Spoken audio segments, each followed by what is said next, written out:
Good evening, everyone. I'm calling to order the regular city council meeting for the city of Hayden. It is Tuesday, April 22nd, 2025. It's approximately 5:02 p.m. May we get a roll call of council members, please? Council President Roeder? Yes. Councilmember White? Yes. Councilmember Dupree? Yes. And Councilmember Schaefer? Yes. Mary Howard, would you lead us in the Pledge of Allegiance? I pledge allegiance to the flag of the United States of America and to the republic for which it stands, one nation, under God, indivisible, with liberty and justice for all. Then, any additions or corrections to the agenda, aside from that we are pausing on item 7C pending getting more information? Any others? 7C? Yeah. At least I don't think we have any additions, do we? Nope, I don't think so. All right, so speaking of Mary Howard, our first item of business tonight is to present her with a certificate of appreciation with deep appreciation from the city of Hayden for your many hours of volunteer service on the Planning and Zoning Commission from October 2020 to April 2025. Your time, commitment, and contributions to our community is appreciated. Thank you for volunteering to serve and setting a good example for others in our community. That's the official words. I want to personally thank you. Mary has been an outstanding commissioner and frankly, somebody I saw as a future city council member, maybe mayor, depending on her preferences. But unfortunately, Mary and her family are off to the great state of Wyoming. And I would feel horribly remiss if we did not publicly thank you and acknowledge you. You are the epitome of a good Hayden citizen, and I mean that. So, can we give you this?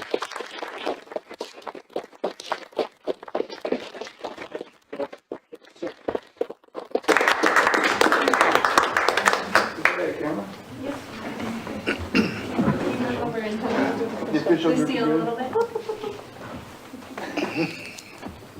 And here, please.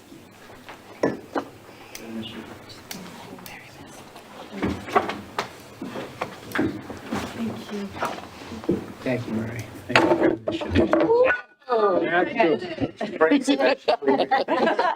We gotta stay now. Hey, she'd make a great vice president. Thank you. Thanks for your words of encouragement. Where are you moving to in Wyoming? What's that in here? Okay, okay. Whereabouts in Wyoming are you moving to? Okay. Take care.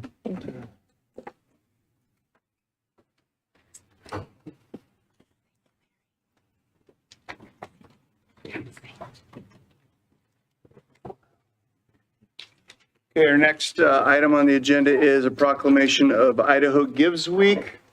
Rather than read the whole proclamation, I thought it would be more helpful for the citizens to know that Idaho Gives is a program of the Idaho Nonprofit Center powered by ICCU. It is designed to bring the state together and raise money and awareness for Idaho nonprofit companies.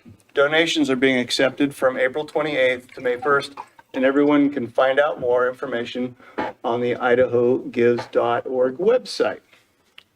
So therefore, I, Alan Davis, Mayor of the City of Hayden, Kootenai County, Idaho, do hereby proclaim the week of April 28th through May 1st, 2025 to be Idaho Gives Week in the City of Hayden. And I encourage our citizens to actively support our not-for-profit organizations that help North Idaho, especially those people that are, especially those organizations that serve the less fortunate or disadvantaged amongst us. And with that, we'll move on to consent calendar, which consists of approval of March 2025 City Council meeting minutes, approval of April 8th, 2025 special City Council meeting minutes, approval of April 8th, 2025 City Council meeting minutes, approval of 2025 Breakthrough T1D Ride Event Permit Application, approval of Leisure Park Purchase and Sale Agreement, approval of change order number 06C for the Ramsey Road Gravity Sewer and Water Main Extension Project, approval of PZE 240129 Hayden Sky Final Planned Unit Development Written Decision, approval of authorization to publish the fiscal year 2025 Q2 financial report, and approval of bills for payment. Are there any questions on the consent calendar? Tom? Yes, Mr. Mayor. Item 3F, when I read through that, I noticed that it's actually a rather substantial change in terms of cost. I totally see the purpose for it, but just for the benefit of the public, Alan Seilerling, if you don't mind. I would love to. Kind of going into a little bit of detail of what's happening. It's tied to the gravity sewer project that runs from Dakota up to Wyoming. And as part of that project, the entire road got torn out. And so when we were putting it back, there was hopes that we would be able to, from Lacey north to the Eagles property, able to put in curb and sidewalk in that section because we didn't see it happening in the future, near future. Because of the fact that that's already developed and there's not a lot of room, we typically would have a stormwater swale that would be built behind the curb between the sidewalk. That would not have been possible. So we had a design that included stormwater piping, catch basins, curb, sidewalk for that, about 1,200 feet of that.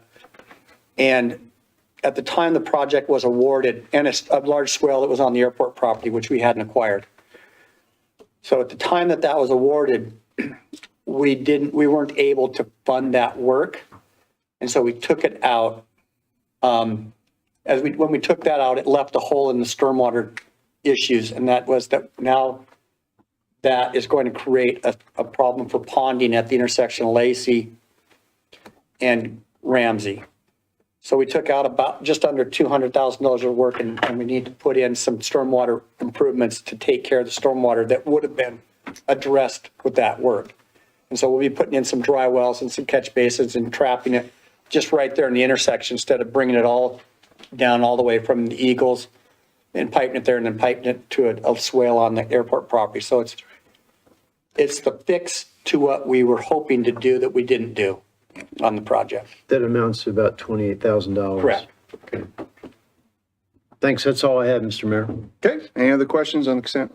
Yes, could we have a clarification on item E about the Leisure Park purchase, that we're not buying all of Leisure Park? Just, it just sounds, Sure. It's Interesting, yeah. part of the right-of-way acquisition for the intersection of Hayden and, Honeysuckle and Ramsey. And this would be the eastern portion south of the intersection that we need to tie into that for our needs relative to the construction of that project. okay. Thank you for clarifying that. Any other questions on consent? Matt? Not a question, but regarding 3E, Yahoo! This is a great acquisition that we need for that. It's a key piece for sure. Yeah, so thank you for the staff, whoever helped, probably a bunch of people helped on that, Dale's, because I know it's been in the works for a long time, but thank you. And for clarification for the public, the city had made an offer for the right-of-way acquisition. Leisure Park countered that offer and the city accepted it. So that Oh, this really? purchase and sale agreement is reflective of an acceptance of their offer. So this clears the route, now we're go? As far as property acquisition and, 3 out of 4 We got one more. corners or yeah, okay. sections. All right, any other questions? If there aren't any, anybody want to make a motion?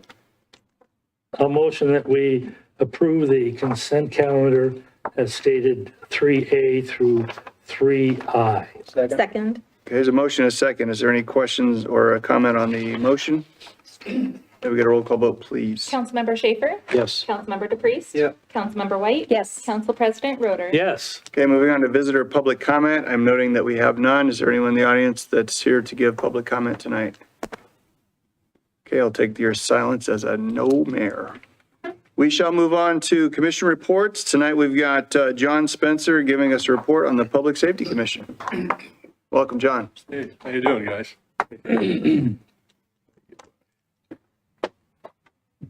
So tonight, be a little bit of a review on what has transpired since we only met in January, and the next meeting will be in June. I was appointed chair in 2025. Our commission members there, Brian Harrison, obviously Raleigh Meesom, and we have a new addition, David Hagar. I've had the pleasure of meeting nominating David yet, and we still have one vacancy. Meeting quarterly is a little tough, but I'm hoping that in our June meeting that I'm encouraging any participation by the city council to review. All we do as the Public Safety Commission is to be an advisor to the city council in the area of law enforcement, fire, and EMS. Our job is to review the statistical data we're provided and to recommend policy and procedure changes. And anything that is expressly requested by the city council. In January, and there were these three recommendations were made. We did approve, and it was unanimous, to recommend to fund a leadership position, a liaison here in Hayden for the Kootenai County Sheriff. But this liaison would actually be a person that would monitor and actually be a pivot person for the city of Hayden for our law enforcement that we have a contractual obligation. Item 2, we think it's important to prioritize law enforcement and the budget and put it on some continual track that would increase as needed and due to growth. Now, so far, we haven't recommended any growth, but my guess is at some point down the line, we will need additional deputies. Maybe we're lucky and we won't. Item 3, use current metrics such as the monthly reports that we get from, and I'll have these up here in a minute, from the Sheriff's Department. And I know there's been some controversy on making sure those are accurate. And I think the Sheriff's Department is working on to do that. We also have a document. It's a living document called Measure What Matters. And eventually, we're hoping that this will be included as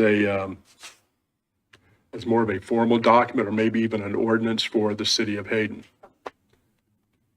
What we all agreed on in the commission was not tracking deputies by any electronic means. This is, we just got the March report. This was the February report. And I think each one of you get a copy of this. And after looking at the trends and looking at the difference between the February, anyway, I believe it is our opinion that we're doing okay. There are some areas such as theft, for example, that seems to be a continuing problem. But as you can see by this and in this report, I said you should have received already. The top 10 things are in February is what the citizens called in about. Citizens Assist. Animal problems seem to be way up there just about every month. I'm going to move on with this. This is just sort of a graphic.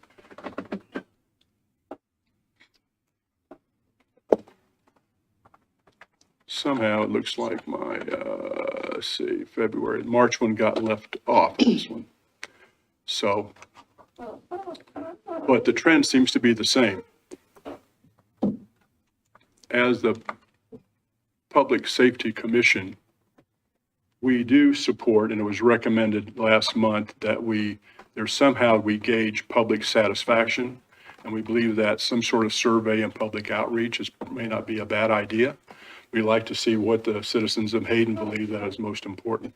I think Councilmember Roeder brought that up last time, and I think we agree. I think this is maybe a good way to go.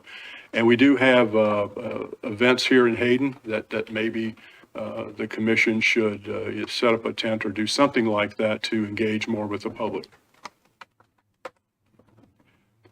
In addition, I know there's a lot of focus on law enforcement. I also want to encourage that we do have Northern Lakes Fire District, and I know periodically the chief comes and gives a briefing.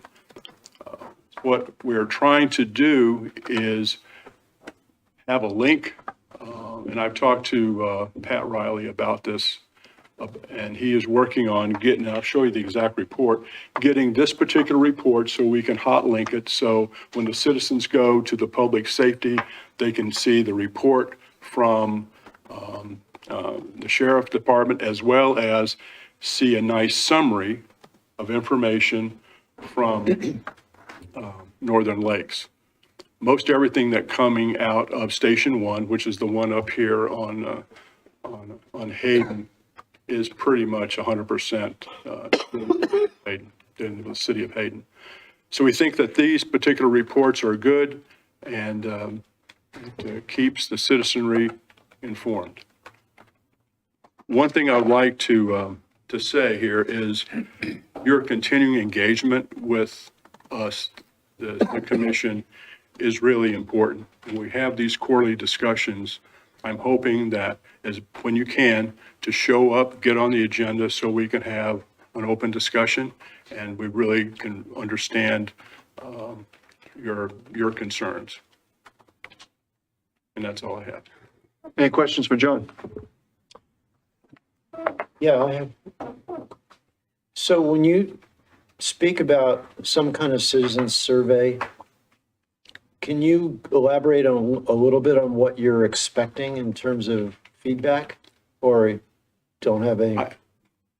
Well, I don't know. I think Matt had some ideas too on, it's always nice. The last survey that was published, we got some good information out of that. So I think the whole city did, the city council did. I think trying to understand whether, for example, do we have enough community policing? Yes or no? Are they satisfied with the level? Are they satisfied with the state of Hayden, including crime? I think it's a good idea. As often as we can, I think hearing directly back from the citizens, if the survey and the questionnaire is done correctly. And from our participation, we would just, like to be able to participate in that if the city council likes to do that. But it's always good to get direct feedback. Any other questions? When is the next meeting? The meeting is June, and we meet the first Tuesday in June. Okay. We meet here, obviously, and we sit down here, and we encourage each one of you when you come to get on the agenda so we can talk. I think it's really have open discussion, and that's where we can kind of, we as the commission and you as the council can work together. We're both on the same side. We're all just a team, and we just want to make the right decisions. All we can do is advise, and you guys got to figure it out, or say, no, we're not going to do that right now. And we're okay with that. Okay. What's the time for that meeting? I would just, council, be mindful that you cannot have 3 of you there, Right. because that creates a quorum and it's not posted as a council meeting. So it would be important to identify which 2 of you intend to attend which meeting so that you don't have a quorum at the Public Safety Commission. This would be a meeting that's only audio recorded, right? I believe we're looking at ways to video record this one. Oh, okay. So again, I ask, what is the meeting time for that? Pardon? What is I the believe meeting it's at 1 time? PM. I'd have to go back and look. 2 what time. o'clock? No, it's 1 o'clock. I'm sorry, 1 o'clock in the afternoon. Okay, that's all. First Thank Tuesday. you. John, thank you very much. Okay, thank you. Sean. Appreciate it. All right, item 5B is just for review. Council's received some written reports from various commissions. We're not planning on doing any presentation. It was just information as part of your packet, unless you have any questions. I have a question. Will this information also be included with the minutes of the meeting or publicly for people to see? It's within the packet. It is in the packet? It is. Okay, thank you. Okay, any other questions?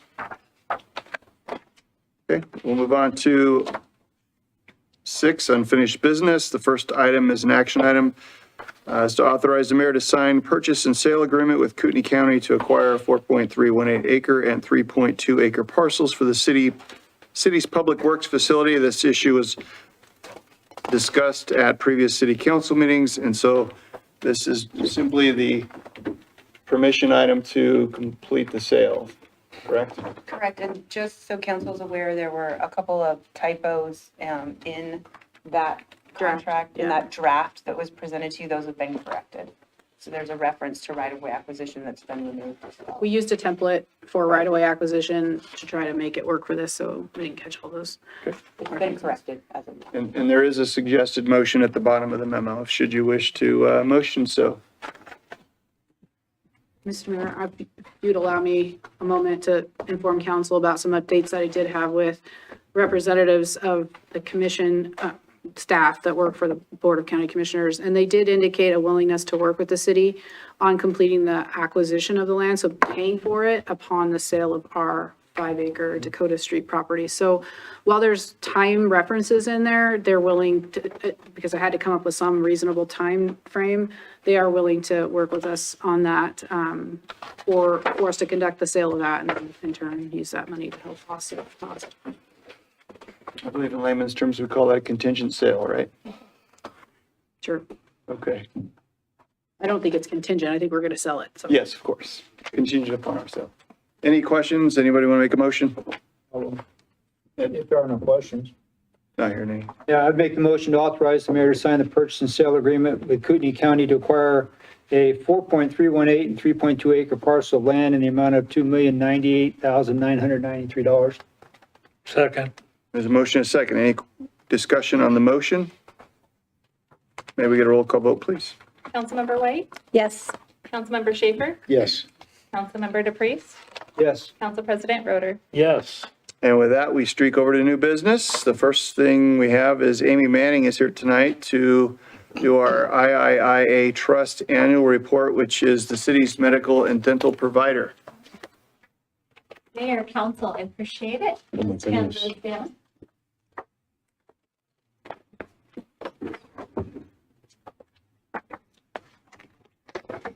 Thank you so much for letting me be here at your meeting tonight this evening. My name is Amy Manning. I'm Executive Director of the AAA. For those who are not aware, AAA is a self-funded health trust. It was created in 2011 by a group of cities that got together and decided to go self-funded with their health benefits. And so it's important to the trustees that we come out and give an annual report to our agencies each year to know how things are going. So if you'd like to open up to the first page, you'll see some highlights down the side of that page in different colors to show you how we ended the year. 114 agencies across the state. We have almost 6,500 total members, including dependents. Our annual budget numbers listed there. And then at the bottom, you'll see total savings from some new programs that we implemented, almost $2.3 million on the year. And those are detailed a little further into the report. If you turn to page 2 and 3, shows the AAIA agencies and the Board of Trustees. We are governed by a Board of Trustees. There's 13 trustees that sit on the board. I do want to take a moment to thank the City of Hayden. The Board of Trustees are all traveling in tomorrow, and they'll be holding their quarterly meeting here on Thursday. So thank you for allowing us to use your facility. We try to move around to different agencies throughout the year as we meet so that the members have access to the board and to the team as we're here. So thank you for allowing us to use your facility on Thursday. On page 4 shows the AAIA team. You might notice there's a couple of new faces there. We did add 2 new employees last year because we've grown so much and needed a little extra help. That pie chart in the middle of page 4 shows how every dollar was spent last year. So 89% of all funds, or 89 cents out of every dollar, went to pay claims. That next category is TP administration. Those are administrative fees that we pay to rent the networks. Since we're self-funded, we need to rent networks to use. The fees that we pay to Blue Cross of Idaho, we rent their medical network, VSP for vision, SmithRx for pharmacy. Those are the fees that we pay for that. And then our contractors, operations, and staff are listed. So you can see we run a pretty lean program. We try to make certain that most of the funds go to where they're intended to be. Our admin and operating costs dropped the last 3 years in a row with just a slight increase for last year. So under member relations, we do have a benefits line that we answer 24 hours a day, 365 days a year. There's always a team member assigned. If you do call at 2 a.m., someone's going to sound sleepy when they answer, because we do sleep at night, but we will answer the phone. You will hear back from one of us. Usually it's only police that calls us at 2 a.m. when they're on shift. We internally administer 11 of our benefits, meaning we don't rent a network for those. We handle those internally. That would be like acupuncture, air ambulance, EAP. That gives you an idea of some of those. We sponsor 11 different conferences. On the finance page, you can see our prescription rebates, just under $2 million for the year. So that's a substantial amount of money. That's a benefit of being self-funded. The drug manufacturers pay a rebate on every medication that's taken. So when an agency or a member is with an insurance company, those rebates go to the insurance company, and you don't necessarily know how much those are, but they go to the insurance company for profit. With us being self-funded, we have the contracts directly, and those funds come back to the AAA. It's a significant amount of money. I wish it didn't run the way it does. I wish the drugs were just cheaper right when you purchase them, but it's not how they run it. You have to wait, and usually it takes 9 months to get a rebate for the medication that's taken. Subrogation is when there's a third party that may be at fault. For example, a car accident or something, we're able to recover some of those funds. And then our stop loss premiums, we're required to purchase catastrophic insurance. The Idaho Department of Insurance requires that. So we do have catastrophic insurance in place, and our premiums did go up 16%, and you're going to see why in a couple of pages. I'll show you that information. Our interest earned is listed, and then IB&P. That is a reserve that is calculated by an actuary who's a statistician for insurance rates. It changes every year. Once the actuary calculates that, she submits it to the Department of Insurance, and we have to report on that all year long to show that that's fully funded and we don't ever touch that reserve. Our budget growth is on the bottom of page 5, really due to our growth in membership. And then medical plan information is on page 6. So you can see how many agencies we spoke with, how many we rated, how many joined, how many agencies were declined. And then that little graph chart in the middle of the page, that's something that the trustees are always watching very closely. We know that medical claims tend to run in a cycle. 1 out of every 3 to 5 years, the city of Hayden's going to have a bad year, meaning you spend more than you pay into for premium or contributions. That same cycle holds true for the AAA itself. 1 out of every 3 to 5 years, we're going to have a higher year because the majority of our agencies will have a bad year at the same time. Now, that trend column, trend is the term used for inflation.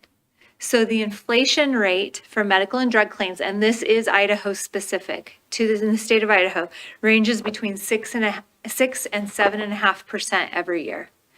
So a claim that we pay $100 for this year, we expect to pay $107 for the same claim next year. It's just what the inflation rate is here. That's why we tell agencies to budget 10%. We don't just grab that number out of the sky. It's because inflation rate runs about 7%. So we want to make sure that you're accurately and adequately funded until we release our renewal, which is always the 3rd week of June. That being said, the trustees make it a goal in that 5-year cycle. They want to make sure we're running the program in a way that we beat that inflation rate. So you can see that 5-year renewal, even though we had 2 years where we were at the higher range because we had 2 back-to-back difficult years, we still beat the inflation rate for the state of Idaho. Inflation rate averaged 6.5, we averaged at 6.2 over the same 5-year period.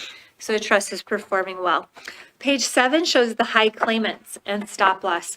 To be a high claimant with us, you need to hit $100,000 in claims during a plan year. So 100,000 or more. We had 31 members hit the high claimant report for last year. Out of those, you can see those that are highlighted in yellow, we did receive insurance back on because they hit our catastrophic insurance. So you can see some of those numbers were pretty high. That's why our premium went up on that stop loss. For example, member number 1, we paid out almost $4.2 million, and we did receive almost $4 million back on that from the catastrophic insurance that kicked in. So that's a pretty high return on those. That's why our rates went up a little bit. Those that are in red are termed from the plan and no longer on it. Those that are in orange were a previous high-year claimant, meaning they have a chronic condition. So we do see them year over year on the plan, on the high claimant report. Any questions for me so far? Okay. On page 8, the medical programs, I told you on page 1 where there was almost the $2.3 million in savings. This is where that's broken down in your report.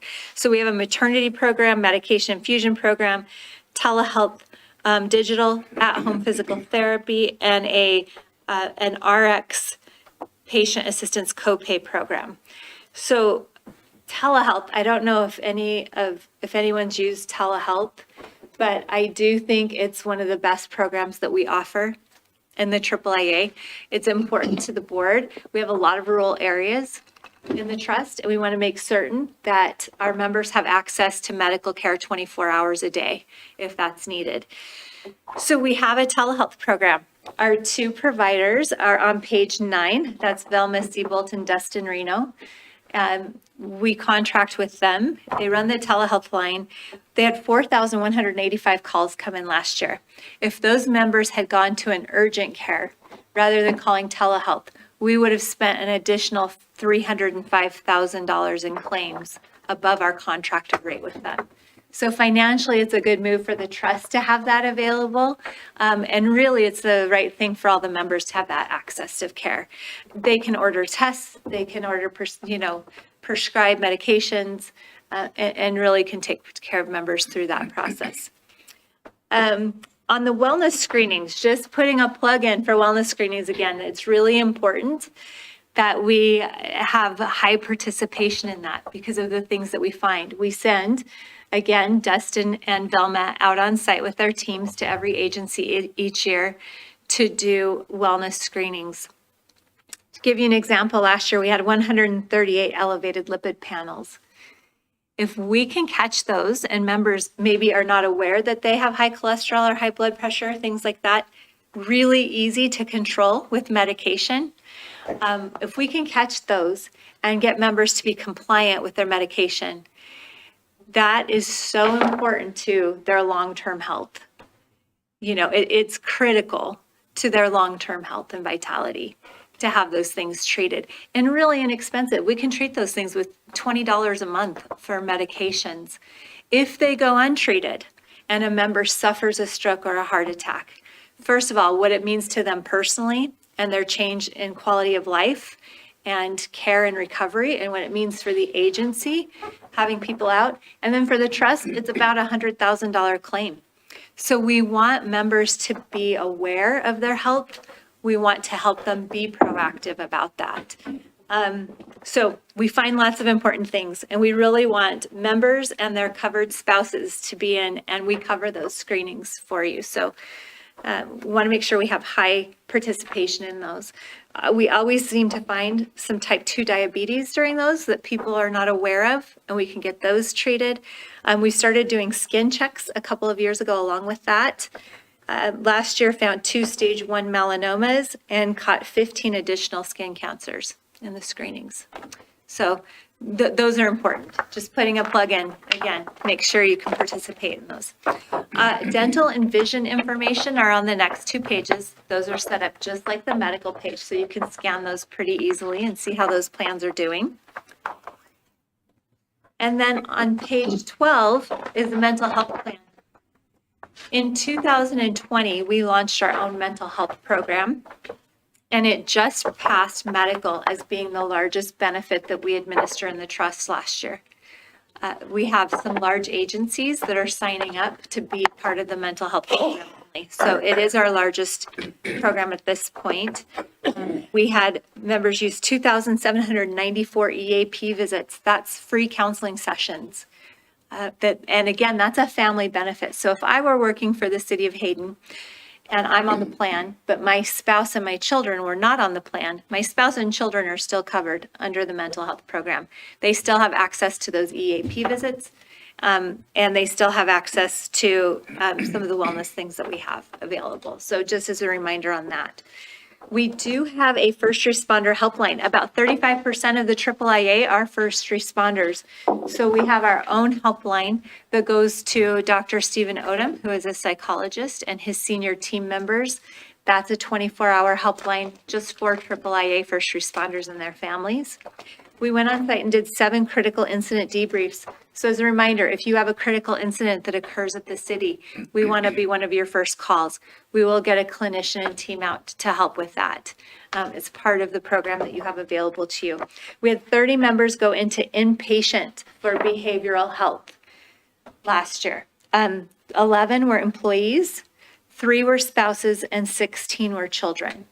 Children to us is under the age of 26 and on their parents' plan. That's a trend we've been seeing for the last couple of years. Pretty high number for our children that are going to inpatient. Most of them are about average from age about 17 to 22 years of age. Out of those 16, only 1 was a substance abuse.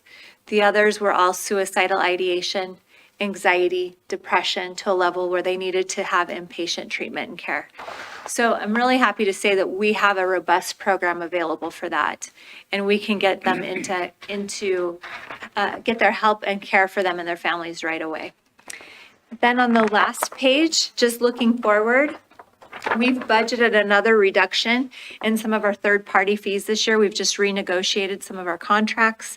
We moved to Smith RX in October, away from ProAct for our pharmacy. I checked with Sean to see if there's any issues that are going on. Please let me know. Since we have some of the team here, just let us know. Again, we'll be here Thursday.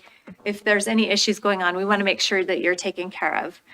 If you have an issue, as a reminder, call us and we'll be the ones that take care of that for you. We do have our 15-minute Mindful Mondays, first Monday of each month. We've started a new CPAP and BiPAP program. The website was redesigned and launched this week. And new enrollment and billing software. Sean's already reported to me that's working well for her. And then regional mental health wellness teams have been created for each region in the state, meaning we can get mental health clinicians for even faster response to the agencies that need those. So lots of information. Any questions or comments or concerns for me? It appears not. Amy, thank you very much. Thank you. Might let them know, is it the calendar submittals open right now for photos? Yes, yes. If you like to take photos of Idaho, please submit those. In fact, I was just at Northern Lakes before I came here, and the fire marshal took this picture on the back page that we use. So we do use the pictures that come in, and we do an annual calendar. And so we encourage you, if you have some great pictures, please send those in. We'd love to. Amy, I was a little fast. Looks like Tom might have a question. Well, Okay. I do have a couple questions related to me personally. Are you going to stick around? Yeah, let me talk to you directly for that, Yeah, okay. if that's okay. That's fine. Yeah, in fact, what I'll do is I'm going to give you my number quickly, and then But I before I think leave. probably you and I can resolve them before you, tonight, if you're going to stick around. Okay, I'll wait. I'll Thank wait you. for you. Appreciate it. Okay, Thank you. Thank you. All right, next up. Oh, Mayor, I'm sorry. Can I just say one thing quickly? My team tells me they love coming to the city of Hayden because they love your staff meetings. So consistently, everybody's like, can we go to, am I the one that can go to Hayden? Because they love coming to your staff We meetings. do have a So- great time. This is the best city in Idaho, that's why. Well, I wanted to give you that shout out. All right, thank you. All right, now we're going to move on to item 7B, which is just informational. Donna is going to update staff with the proposed area of impact. Good council, good council. What did I say? Staff. Council, thank you. Words are important.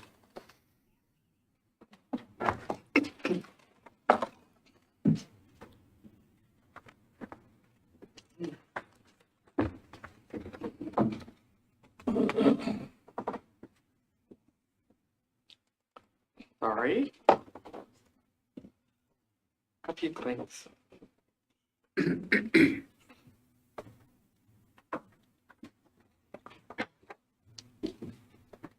So I just have a few slides. The last legislative season, they brought forward some changes to the area of city impact at the Idaho state level. And they put that into effect on July 1st, giving cities and counties the ability to renegotiate areas of city impact that have to happen before December 31st of this year. And so the city, and part of the reason for those changes is they changed it from area of city impact to area of impact. So it's a really interesting AI kind of conversation. We laugh about that all the time. It's an interesting acronym. But they put into effect some things that affect the city in the fact that we need to look at areas that we anticipate annexing within like a 5-year window. And the shared tier that the city belongs to in agreement with the city of Post Falls and the city of Rathdrum is no longer going to be in existence. The other thing that it brings about is the way that the cities and the county develop. So today, when folks develop in our exclusive tier, which is kind of this dotted area around the city, this dotted area. So areas like up here, if they were to develop, or out here, if they were to develop, or in any of these pockets, they would have to develop in accordance to our standards, but they're county residents today or businesses today, and they should fall under county code. And there's kind of always been this really hard disconnect to try to make that all work together, and that effectively is also going to go away. So the city met with the folks that we share the tier with, and we kind of talked about what made sense as we looked forward to staff as far as future goes. And then the city also met with the city of Dalton Gardens because they butt up against us down here. And we met with the city of Hayden Lake because they butt up here. So we've had several kind of meetings in the background. So this is what is in our comprehensive plan as shown as our area city impact today. And it includes the one place that we just purchased, that we just annexed. Sorry, I didn't purchase. Everything west of Hutter is what is considered the shared tier, but we recognize that it's close to our western boundary and that kind of based on the guidance of the shared tier, we're the closest kind of area that could potentially provide services. So that's how that was kind of developed with the shared tier. And then the rest of the area in that was considered the exclusive tier. So that's what exists today. So in meeting with folks, we kind of shrunk back a bit, and I'm going to blow up each of these sections to explain how we got to here. But the orange is what would become our area of impact should the planning and zoning commission, this color, this yellowish orange color here, would become the area of impact. Should planning and zoning commission recommend that to city council after their public hearing on the 5th, and then should the city council approve that after your public hearing after that fact? Which is why this is an information only kind of conversation, is because it's in the public hearing process. So as we look at the area that is west of Hutter, I kind of pulled up the city limits as they exist today, and the airport runway zones as they exist today. And so the city of Rathdrum literally comes all the way to Wyoming on the south side of them. Post Falls is over here in green, so they're a ways away, and Coeur d'Alene is down here in yellow. And so what the city recognized was the fact that the airport, and I'm going to back up to this one, the airport is almost entirely surrounded by a single city. And so it made some sense to only have a single city wrap around the whole airport rather than having the airport have to work with other jurisdictions. They're only really working with us around the airport area. And recognizing, this is Wyoming, recognizing that Rathdrum has already annexed all the way to Wyoming, it didn't make sense for us to have this bit here. Additionally, as we've already annexed to the west at Prairie, it just made sense to line back up with that same rectangle. That's why that proposal. Additionally, just as a really, I'm too old, this is part of this sentence. When the shared tier was created, we actually had our area of city impact at Meyer, and we rolled it back to Hutter when we created the shared tier. So this is just kind of a rolling it backwards. Okay. So then with respect to the southeast corner of town, we show this area here, and we show all of this area in our area of city impact today. Where the cool kids live. This area is annexed by the city of Dalton Gardens, so it's not going to be in our area of city impact anymore. This is a Kootenai County Park, and all of this is, except for a few lots down here, is already developed. It already has somebody maintaining the roads. It already has somebody giving them water. It already has Hayden Lake Sewer District providing them sewer. So there really isn't a reason to annex into a city. And this area has been in our area of city impact since 1998 when I first came to work here. So it just has no reason to annex because all of its services are there, which is why we're suggesting to remove it. And so those changes, that removal, this removal from what currently is in our area of city impact, and recognizing this area here are the only, as an addition, pulling that in from the shared tier, are what we're bringing forward to Planning and Zoning Commission public hearing on the 5th. Any questions for Donna? Are you done, or is this just I'm a done. pause? Yeah, this is just information, as Donna said, this will all come before council again. Executive summary will get posted tomorrow on the city's website in preparation of the public hearing on May 5th. So there'll be some more information in there. Sandy? Yes, so could you explain again, like these parts in yellow, they would be annexed into Hayden? No. Okay. They would be part of our area of city impact where we anticipate the possibility that those areas would be annexed into the city of Hayden, should they annex into a city for future. Okay, thank you. Any other So, questions? Go ahead, Tom. yeah, following up on Councilman White's question, then,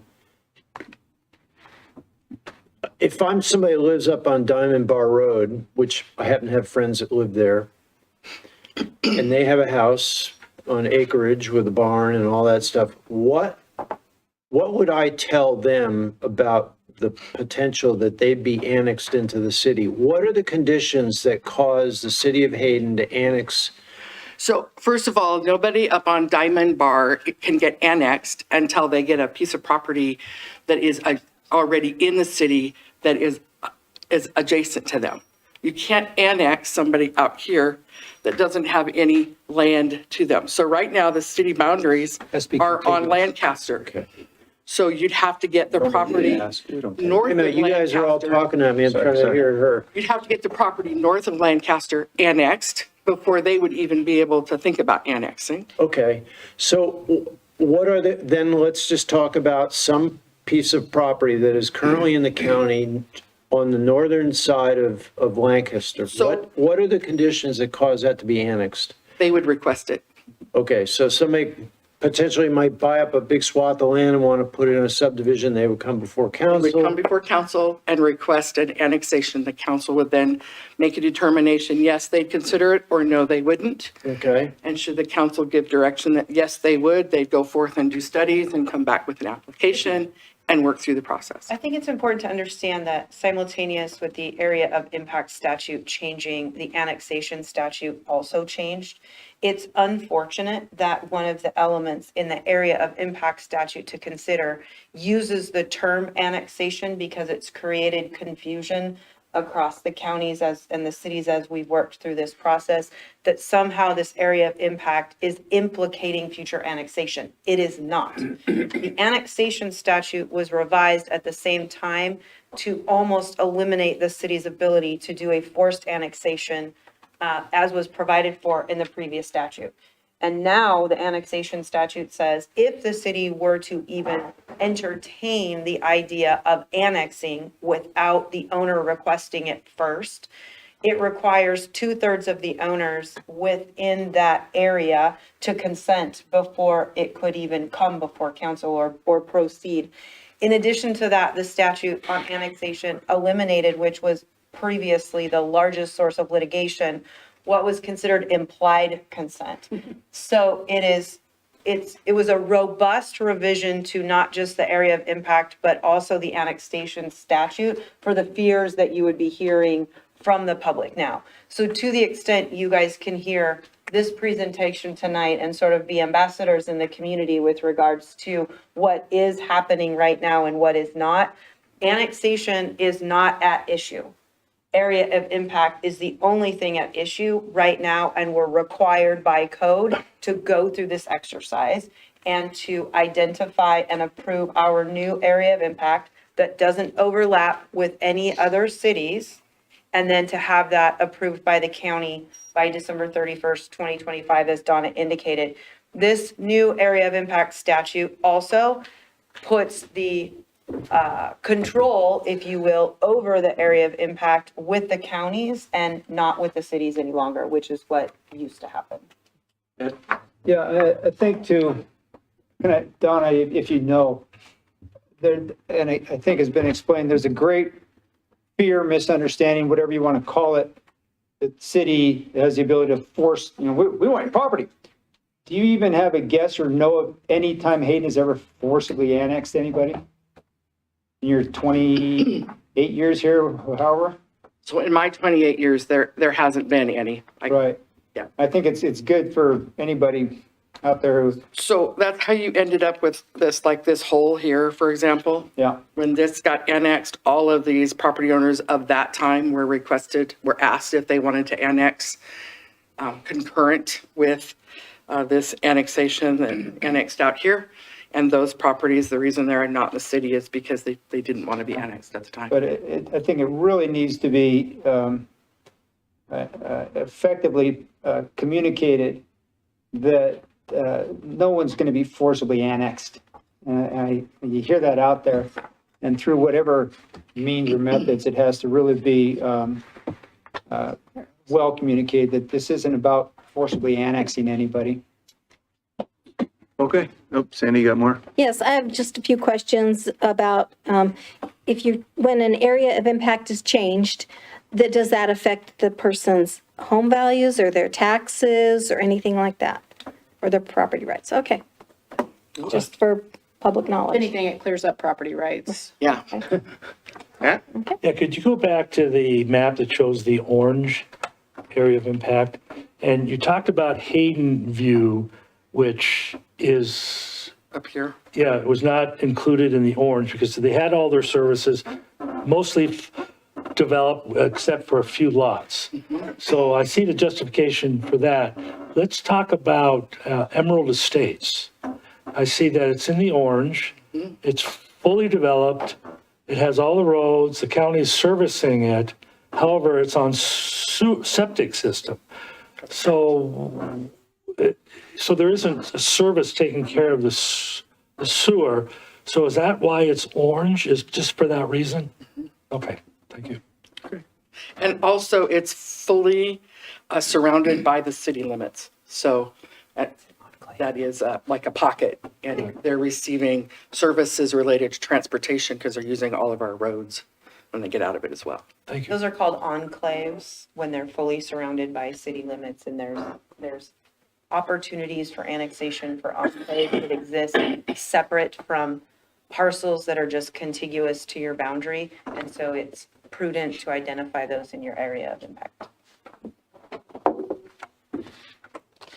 One more question, and then I heard, if I'm correct, that the county will be, with the new legislation, will be directing the area of impact. That's correct. Okay, so does that mean that they have to allow an annexation to occur by the city? Or how does that, how are they in control is my question. It's speaking solely to the build out. If you remember, previous to this new statute, you had an exclusive tier, Right. which was an area directly, it was within your area of impact and directly contiguous to your city boundaries.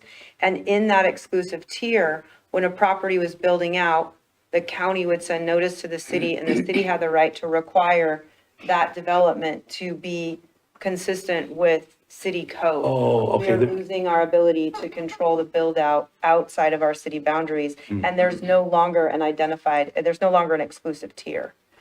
The other thing is the county is in complete control of making the final decision on what each city's area of impact will be. We'll be presenting this to the county. It's their final decision.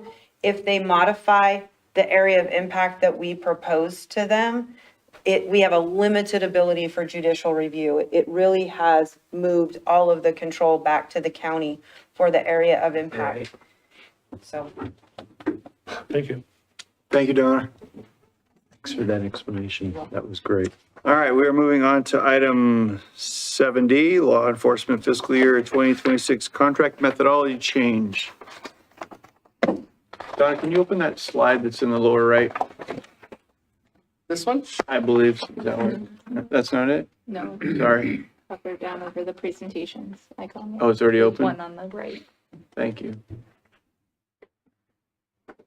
Okay, so the next item, Lisa or I can talk to, I guess I'll talk to it. What we're advising council on and just getting your blessing ahead of any work is that, well, I recognize the existing law enforcement contract was a great version 1. Throughout the last year, we've identified some issues with it, some problems that some council members have had with it. And so basically what I want to do is go forward and renegotiate a contract focusing on the 4 areas above there, manning being number of people, manpower, how they're used, for example, eliminating any reference to the school resource officer, and attempting to fund our lieutenant/quasi police chief position, what communications are going to be there, what controls we're going to put in for accountability and reporting, and then hopefully do some cost savings. So unless you guys have any questions, this is very simple. We're just looking to run the contract. Well, let me phrase that. Work on a new contract with our law enforcement provider, run it through the Public Safety Commission for their recommendations, and then present to council for approval. I do have a comment, Mr. Mayor. So first thing is, when we discussed this 2 weeks ago, it was evident there was a lot of sort of numerical confusion. Yep. And I think that needs to be ironed out so that everybody on this council understands things equally.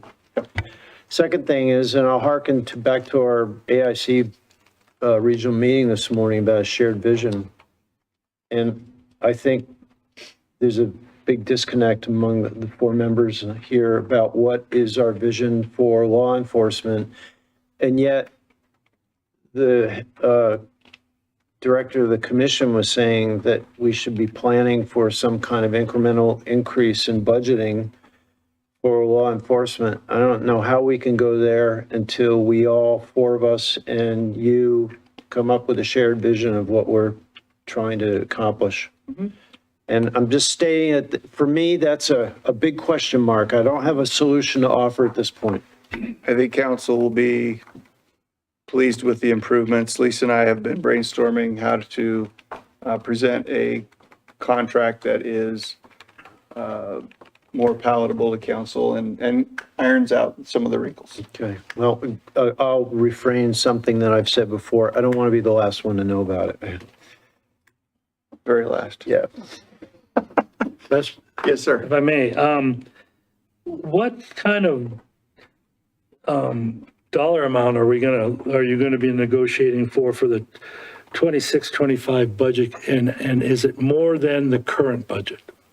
Those are details that we need to work out with, with council's blessing, we'll stand up a working group and we'll hammer that stuff out. So with your negotiations right now, you don't have a number that you're gonna be working on, Well, we're going to go from the number that we have now, and which is, I don't have it memorized, it's 900 and something thousand in labor, isn't it? And then another $160 for cars and. I think we're looking at the totality of both of those line items and what we can do with those numbers with the sheriff's office, as well as the county commissioners. I mean, that's the other component of this, that we could come up with agreeable terms and not find favor at the commissioner level. So it's a three-pronged approach, looking at impacts across budget, manning and manpower, accountability, and also incentivization for officers to stay with the sheriff's office on the Hayden detail as a deputy. So those are all things we're considering, nothing that's formalized right now, and it's in a way that we could present it that has, I don't know what the right word is, concreteness to it. It's still pretty fluid, but those are all things that we're looking at and considering and working with. The best answer we can give you is that we're going to. are we gonna anticipate an increase from our current budget number? It will be our goal to guard Hayden taxpayer dollars to our best extent, and any increases, we will absolutely go for the minimum. If we could even get a contract that results in a lower cost, we'll shoot for that. But again, that's the cart. We need the horse in front. But if we're gonna add another captain or whatever, that's not gonna be for free, is it? Yeah, so there's opportunity right now with the SRO position being eliminated, that the funds associated with that position would be rolled over into the potential chief position. So we're trying to take advantage of the changes that are being made at the school district level that hopefully will leave us with a status quo of the same number of officers. The cost difference is just the question at this point.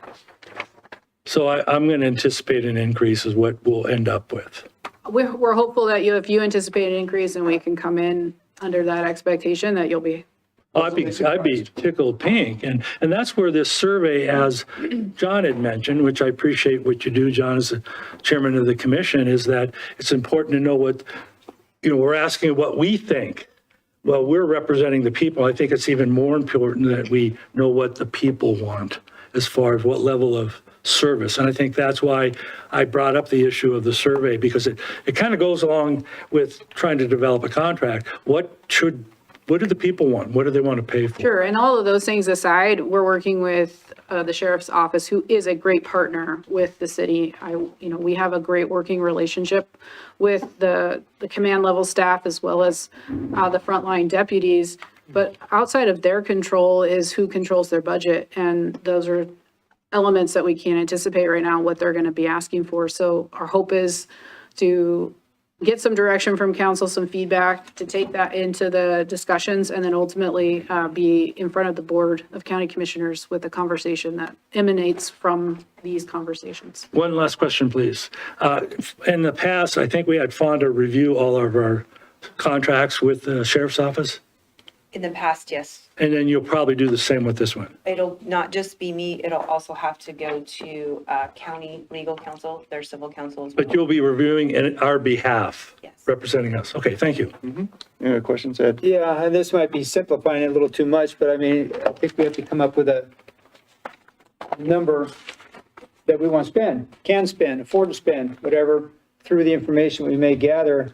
And then when we get to negotiation, that number will be presented and they'll determine what they want to provide for that amount that we're willing to spend. So, I think that, You sharing? what? I'd rather just, yeah, it's all right. So, I mean- Yeah, yes to a point, Ed, but Yeah, our goal we're- is to be able to deliver all the capability that we have today and hopefully some more and not have a big swing in what we're spending. We can talk more about it on Friday at our strategic planning session, where we can get a little bit more of the breadth of what we're looking at. But for now, we just want to make sure as we navigate towards investment of resources, meeting staff's time, as well as the sheriff's office Yep. time, if council's supportive of that, Yep. shifts. I have a question. What kind of a timeline are we looking at here? Fiscal year 1. Okay. Anybody like to make a motion? There's one recommended on the memo.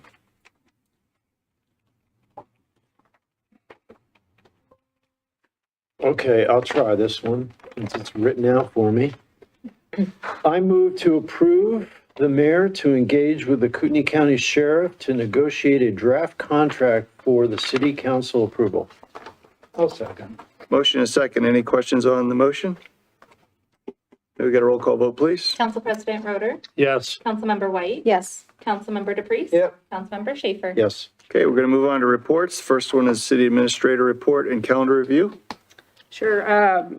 I just sent council through a shared email through blind copy. So you got an update from the all hazard mitigation plan summary that Ty Kovach, our deputy public works director, provided to Councilmember White. We forwarded on that so you all can look at the progress being made there with regard to that plan. AIC training was held today, as mentioned by Councilman Schaefer. There was a summary of the bills that were passed at this last legislative session and some kind of short summary topics of the impacts of those. Staff's going to probably do a deeper dive in some of those bills and the impact of what they mean on the staffing level. Case in point was a couple of bills that were passed related to inspections being done by the entities that enforce the building code. This is one of the reasons why we went ahead and made the pitch for another building inspector, because we anticipated this code or law becoming effective.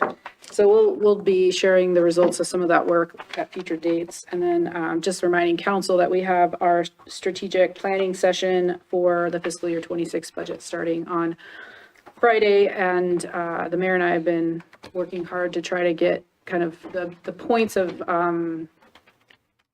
areas of discussion sort of nailed down so we can have those conversations. And then, of course, some of the areas of interest that have been provided to staff from council members about interests in next year's budget as well. So looking forward to having that conversation with you all Friday. Shared vision. Lisa, do you want me to ask about this one, the dates for the next workshop? Oh, yeah, there was a question that came out about the planning work that's being done. And then we've had some changes, so I'll let Donna talk a little bit about those changes. So we've been working on I've been working with the SCJ on the comp plan updates and the red lines and the surveys that are out there. And I think we're working through better availability on the website. We've been hashing that out today. You'll hopefully see that better. But the 19th of May was when we were planning on having the next joint workshop with City Council and Planning and Zoning. And Aaron is not available to be here that night, and I really want him to be here to present those red line changes and what's happening, proposed changes to the future land use map. So I want him to be able to be here to present that. So he gave me 3 dates that were like in a first, second, third order preference. The first one was May 15th, which is a Thursday. The second choice was May 14th, which was a Wednesday, or May 21st, which was a Wednesday. He's again trying to keep with his deadlines and moving forward with this process. So I just wanted to pull the council before I pulled the Planning and Zoning Commission to make sure what your availability was on those dates to make sure that we could get a quorum. So again, May 15th, which is a Thursday, May 14th, which is a Wednesday, or May 21st, which is a Wednesday. What time? 5:30, because my guys work during the day, sorry. 14th or 15th work good for me. Yeah, I'm fine. 20th is an election of, Right, so 21st. Maybe we should try to knock it out before the 21st. election. I vote for the 15th. 15th? Matt? 15th is fine. We just have Harb's meeting that day. But we're going to start at 5. Oh, that would be tight. 5:30. Just thinking about that. Right, right. Rhonda can't be here on the We 15th. do the 14th. 14th? 14th, it's all right. Everybody good with the 14th? May 14th? Can you make the 14th? What time? 5:30. Yeah. Okay. Fine. I have an airport meeting that night. Okay. You could probably skip that. No, I mean, is anything anticipated happening at the airport? Not really. You good with that? What time would it be on the 14th? 5:30. Okay, 14th at 5:30? 14th at 5:30 it is. Okay. Thank you. I appreciate everybody's flexibility with this. Okay, do we have any financial reports or not? It was in the consent agenda. So Okay, you guys that was approve it. that unless All right. you want us to do anything. Nope, just thinking out loud. All right, we're gonna move on to law enforcement. We got a deputy here tonight. Good evening, and LT. And before you start, I got a question for you. When's the next coffee with the deputies event? We are in the process of getting that scheduled. All right, We're trying to find a location and a time for that, so we'll be sure to keep you posted on that. thanks so much. You'll notice on your stats here, as Mr. Spencer shared with you in February, the citizen assist calls were the top 10 calls for service. For March, it would have been animal problems. And then just something to remember on the citizen assist that did come in second. Oftentimes, those will result in a crime. People just may not know. They have questions, or they'll report something that they really don't know what it is. And so that will result in a crime report being generated. Your top 2 hotspots are still Walmart and Super One. Those are specific calls for service. That's not any officer-generated proactivity. And then a one that's starting to arise to the ranks is Lancaster Market area. It's starting to become a pretty hot spot for us. It's a close third. DUIs out of the bar there? There are a couple or- bars there, yeah. So I don't know. So I didn't dig in specifically what is generating the calls there, but that is something starting to get our attention. Okay. As you can see, we're pretty much on course for all the year-to-date stats. Yes, sir. What's 77 animal, is it just barking dogs out loose? What are the animal? Animal control are the unpraised heroes in our agency. They stay incredibly busy. It could be dogs at large, barking dogs. It could be animal bites. We get a lot of animal bites, not specifically in Hayden. It could be a wide variety of things. And I didn't pull those to see specifically what they were. But animal control stays very busy in Hayden. Ferret's gone wild. Yeah, really, gerbils. All right, any questions for Lieutenant? Thank Thanks you. for being here tonight, Thank you. both of you. Thank you. All right, moving on to Mayor Council Roundtable. I have nothing tonight for Roundtable. Does anyone from council have anything they want to Mr. Mayor? discuss? Yes. I just wanted to ask about the calendar. I didn't see a May calendar in here. Okay, we can get that to you guys. I Okay, have you on that. all right, thank you. Okay. Not hearing anything? All right. Oh, Are there, we're doing roundtable. Roundtable? Yeah, I want to ask about the survey that was sent out by our consultant that's doing the amendment to the comp plan. Okay, what about it? First, I learned about it, I found it on Facebook. Yeah, same with me. And I guess, at least that was kind of news to me. Not that I know everything, but it'd be nice to know if we're going to have a survey. And the other question I have is, I know that the last citizen survey that we did was scientifically, mathematically accurate based on a plus or minus whatever deviation. How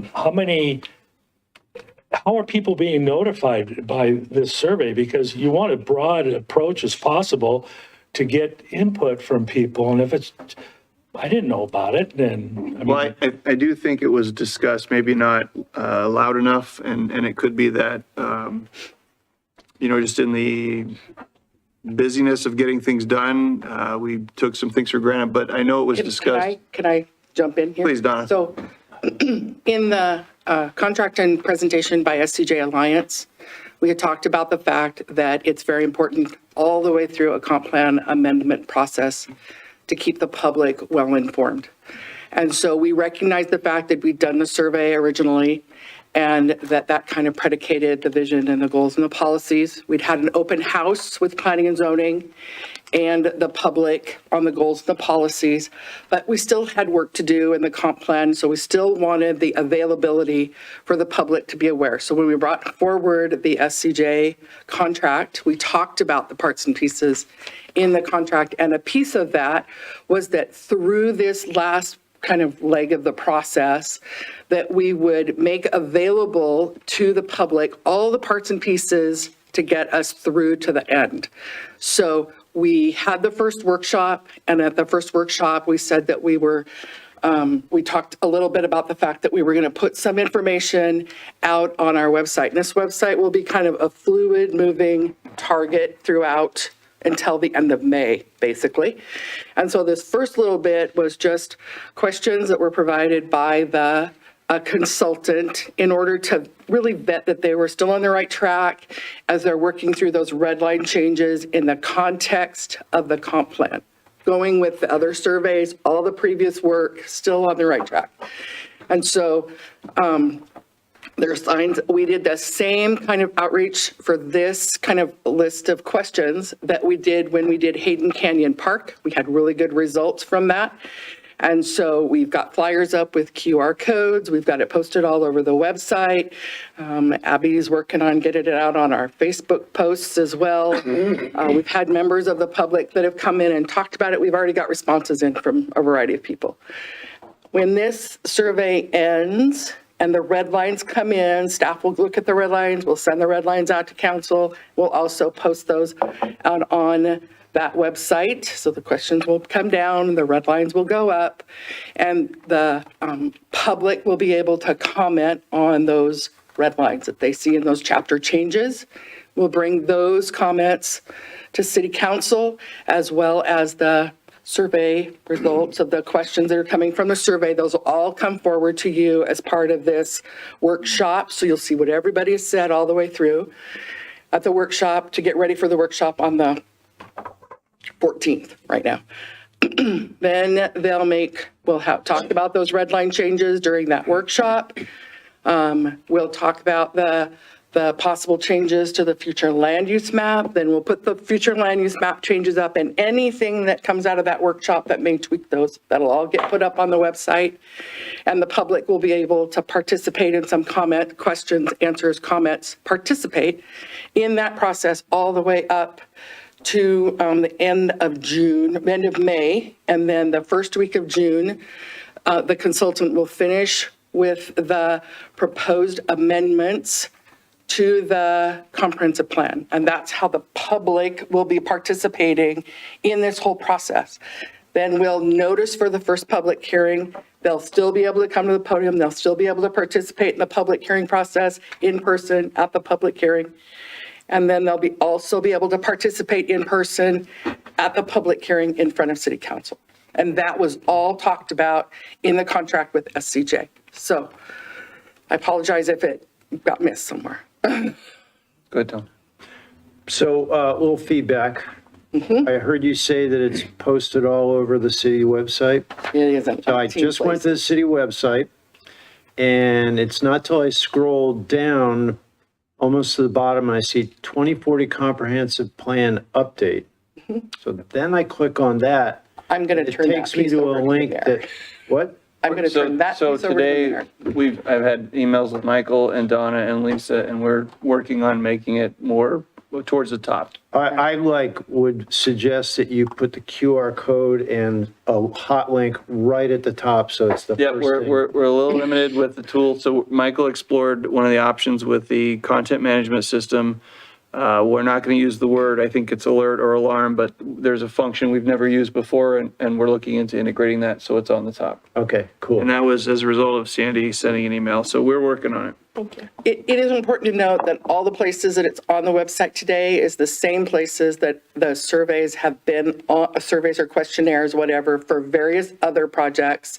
They're in the same locations for this as well. So we're great, and this is a great feedback, and I think that it's all good. Yeah, and just to kind of reinforce this, the reason why I knew about it, like Matt, as I saw it on social media, that other county or area watchdogs, they found about it, and then they posted the direct link on their social media. So, Ed? Yeah, I noticed, and I think this is very good, that you have name, address, and all that other stuff. Is there any weight being given to actual Hayden City voters, taxpayers, and everything, as opposed to those who don't, who are participating? We'll have the whole list, and we'll make it available to you as well as the, So in the evaluation Potentially. process, do they look at it and go, well, this person is an actual resident, taxpayer, voter in the city, we're going to give them some more weight than these people who aren't? or it may be somebody in our area of city impact as well. Well, they're So, going to look at the areas. Correct. So if someone lives in Coeur d'Alene, fills it out, That's why it has an address on it. that's what I'm saying. Correct. So they look at that, what, is it all equally weighted? I don't believe so, but we need to kind of figure out where they're Commenting. commenting from, where they're coming. Right, that's it, I think that's a good aspect of it. The question is, I want the heavier weight to go to the people who live, pay taxes, and vote in the city. So, Noted. So is there actually a request for addresses on the survey? Or does, seems to me there is. okay, all right. And then I was going to ask, when does this survey close? This first? So we had a fuzzy date like that because this is kind of staff time trying to get this all done. Of the 26th, which actually lands on a Saturday, we aren't having staff come in and take down the survey on Saturday. So it's open through Sunday, the 27th, and then we will collect all of that data on Monday, and it's This Saturday, Sunday, the 27th. Sunday, oh man, is there any way that can be extended? It's really hard to, we can, but keep in mind that you have to have your consultant have time to review the results and still produce changes. Okay, so it's important to note that part. How many people have responded so far, can you say? So I encourage you to push out as far as you can. The higher the sample I will number, push the it out to better. wherever I'm directed to. I think what's really important to have heard from Donna, though, is this is not the only time for the Correct. public to participate. This is just a single point in time. Thank you. Well, can I make? And we can leave it up there, this whole piece up there, and add to it if that's the direction of the council. Just keep in mind that your red line changes are, you can only modify them for so long before you have to Matt? stop Thank you, modifying. Mayor. My attitude is that the more respondents that we have, the better it is. I think we get a Absolutely. clearer message from the people. So as a suggestion, we have an email list. Can we send out the survey to all the emails and the people that we have emails for the city? Abby's shaking her head. I would defer to her. When it comes to email communication, the people that we have their emails, they have to give us authorization to send for certain reasons. I think our list is for utility billing that they've provided their emails for. So they haven't given authorization for any solicitation such as this. So we could push it out to what, the Friday, a week from Friday? What is that date? Second.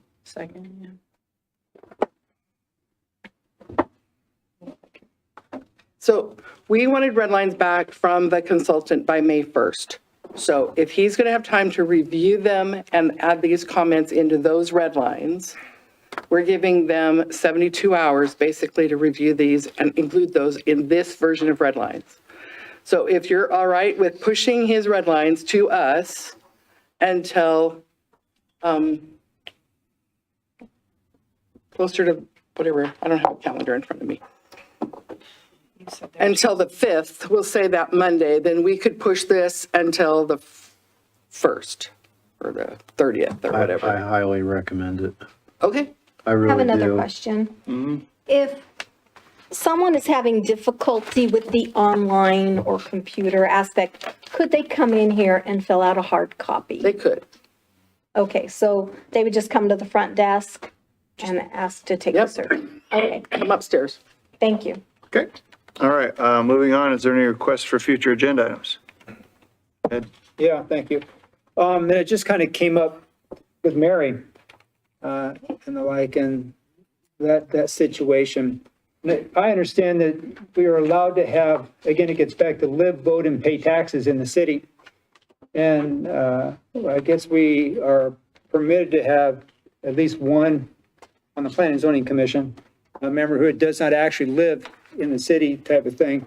I think as we make these decisions to fill positions, especially that one, that we should work very hard to have people who live, vote, and pay taxes in the city on the Planning and Zoning Commission. So that might need to be a discussion at a future, on a future agenda. I'm eyeballing them right now. All right, fair enough, Ed. Thanks. Any other future agenda item requests?